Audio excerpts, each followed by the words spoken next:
जय श्री कृष्ण, जय श्री राधे। राधा रानी की कृपा से आप सभी अच्छे होंगे। मैं भी ठीक हूँ।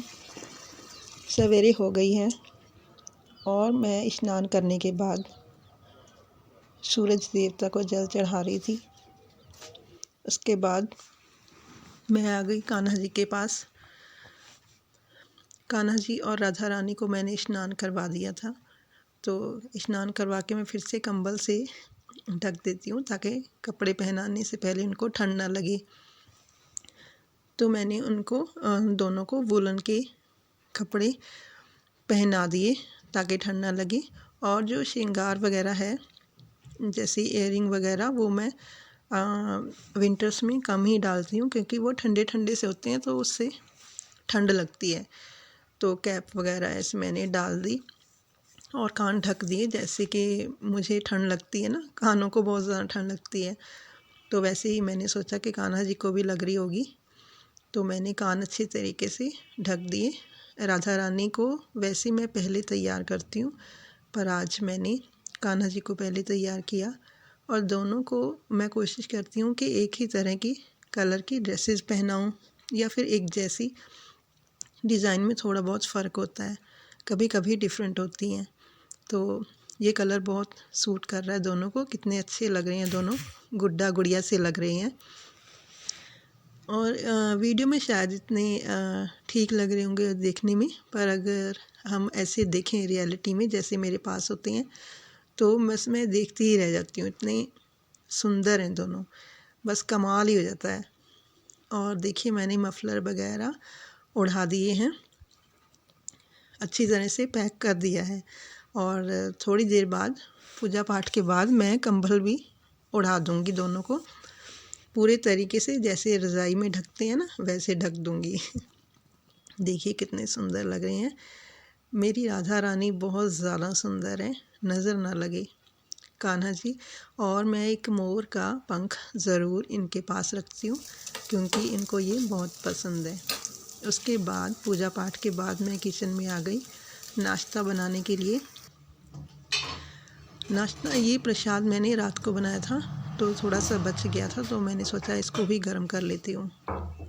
फिर मैंने रोटी पराठे वगैरह जो भी बनाना था, जिसको जो भी खाना था मैंने बनाना शुरू किया।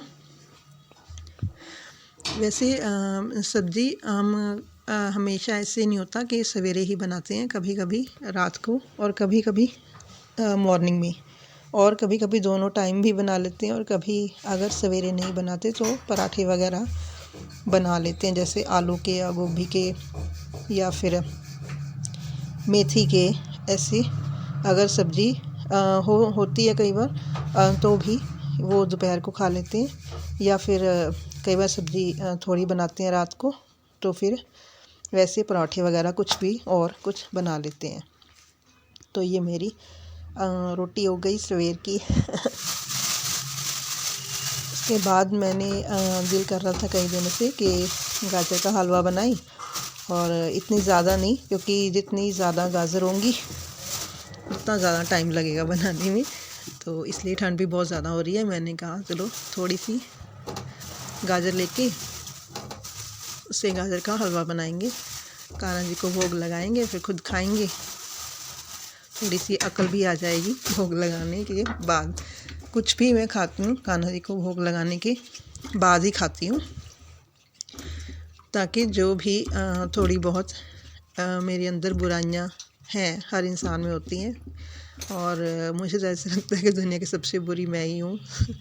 और वो बुराइयाँ प्रसाद के रूप में जब हम कुछ भी बनाते हैं, कान्हा जी को राधा रानी को प्रसाद लगवा के भोग लगवा के खाते हैं, तो मेरा मानना है कि तो बुद्धि ठीक होती है, तो हम बुरे काम, बुरी बातें, सब कुछ ऐसा हमारा कम होता जाता है, और हम अच्छे काम करते हैं और अच्छी बातें करते हैं। तो ऐसे मैंने तो इनको धो के कद्दूकस कर लिया। तो मैं ना, इसको टाइम लगता है ना बनने में, तो मैं जैसे थोड़ा थोड़ा कद्दूकस कर रही थी तो वैसे ही मैंने बनाना शुरू कर दिया, ताकि वो धीरे धीरे होता रहे। और टाइम ज़्यादा ना लगे, इसलिए मैंने जो थोड़ी सी कद्दूकस की थी गाजरें तो मैंने गैस पर चढ़ा दी, तो वो धीरे धीरे नीचे बैठ गई और तो फिर कुकर में आराम से बन गया। ये देखिए, बस अब तैयारी है, तैयार होने वाला है, बनने वाला है। तो उसके बाद फिर हम कान्हा जी को लगाएंगे भोग। बस जब मैं किचन में काम कर रही थी तो गेट पे कुछ बच्चे आ गए, उन्होंने बेल बजाई, तो मैंने सोचा पता नहीं कौन है। जब तो मैंने देखा, आवाज़ सुनी, तो कहते आटा वगैरह कुछ डाल दो, कुछ है तो आटा या चीनी वगैरह दे दो। तो मैंने आटा ले गई, तो मैंने कह दिया, खुश हो गए वो, इतने में ही खुश हो गए बेचारे।